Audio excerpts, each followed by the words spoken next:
बिहार विधानसभा चुनाव में एनडीए को प्रचंड जीत मिली है। इसी बीच कांग्रेस सांसद और लोकसभा में नेता प्रतिपक्ष राहुल गांधी और कांग्रेस अध्यक्ष मल्लिकार्जुन खड़गे ने चुनावी जनादेश पर कड़ी प्रतिक्रिया देते हुए वोट चोरी का आरोप लगाया है। राहुल गांधी ने बयान दिया है कि बीजेपी ने चुनाव आयोग के साथ मिलकर वोट चोरी की है। उन्होंने अपने एक्स हैंडल पर पोस्ट करते हुए लिखा है कि बीजेपी के लाखों लोग खुलेआम अलग अलग राज्यों में घूम घूम कर वोट डालते हैं और इस चोरी को छुपाने के लिए सारे सबूत मिटा दिए जाते हैं। बीजेपी और ईसी मिलकर खुलेआम वोट चोरी कर रहे हैं। लोकतंत्र की हत्या लाइव चल रही है। विधानसभा चुनाव में मिली हार को लेकर कांग्रेस ने चुनाव आयोग को दोषी ठहराया है, जिसे लेकर शनिवार को पार्टी ने एक बैठक भी बुलाई थी। वहीं राहुल गांधी के आरोपों को कांग्रेस प्रवक्ता सुरेंद्र राजपूत ने सही ठहराते हुए कहा है कि बीजेपी ने वोट चोरी किया है, तभी बिहार में एनडीए की सरकार बनी है।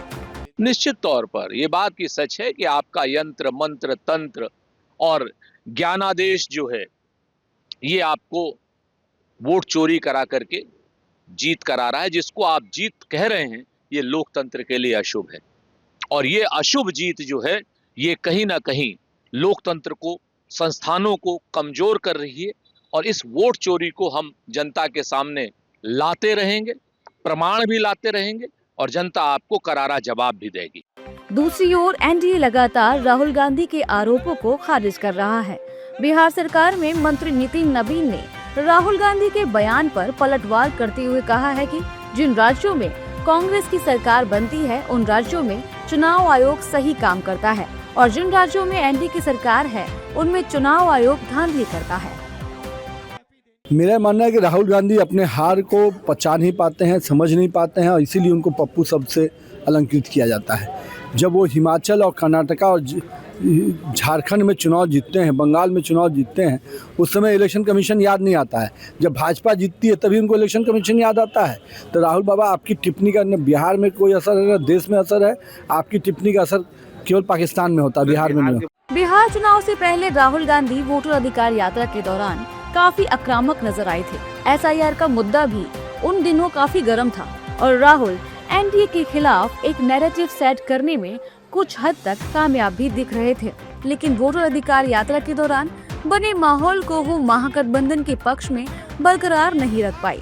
महागठबंधन की वोटर अधिकार यात्रा के बाद राहुल गांधी साइलेंट मोड में चले गए और तेजस्वी को सीएम फेस घोषित करने में भी वो कई मौकों पर साइलेंट रहे। ऐसे में महागठबंधन की फजीहत हुई। हालांकि एनडीए ने समय न गवाते हुए अपना हर फैसला तेजी से लिया है। लगातार चुनाव प्रचार के दौरान जनता के बीच में रहे। बिल्कुल बेईमानी हुई है, गलत है। बिल्कुल अब हम बोलेंगे तो कहेंगे कि अब वो चुनाव जीत गए तो हम लोग, मेरी बात सुनिए, जो रिजल्ट आया है बिल्कुल देश में लोग सहमत नहीं है और इस तरीके की, अगर इस तरीके की हम लोग इलेक्शन करेंगे और इस तरह के चुनाव करेंगे, बिल्कुल देश के लिए हानिकारक है और युवक सारे राहुल के साथ जुड़ने चाहिए और जो उनकी सोच है, जो उन्होंने बिल्कुल सारा स्पष्ट किया था, वो बहुत जरूरी है कि समझो और डेमोक्रेसी के लिए बहुत जरूरी है। देखो, मोदी हो, अमित शाह हो या भाजपा हो, उनको देश में अगर किसी का डर है तो वो है राहुल गांधी का। राहुल गांधी देश की जनता की बेबाक बातें रखते हैं, इनकी असलियत जनता के सामने रखते हैं और इसलिए राहुल गांधी की लीडरशिप खत्म करने का एक प्लान जो बीजेपी कर रही है, कभी भी उनका सपना पूरा नहीं होगा।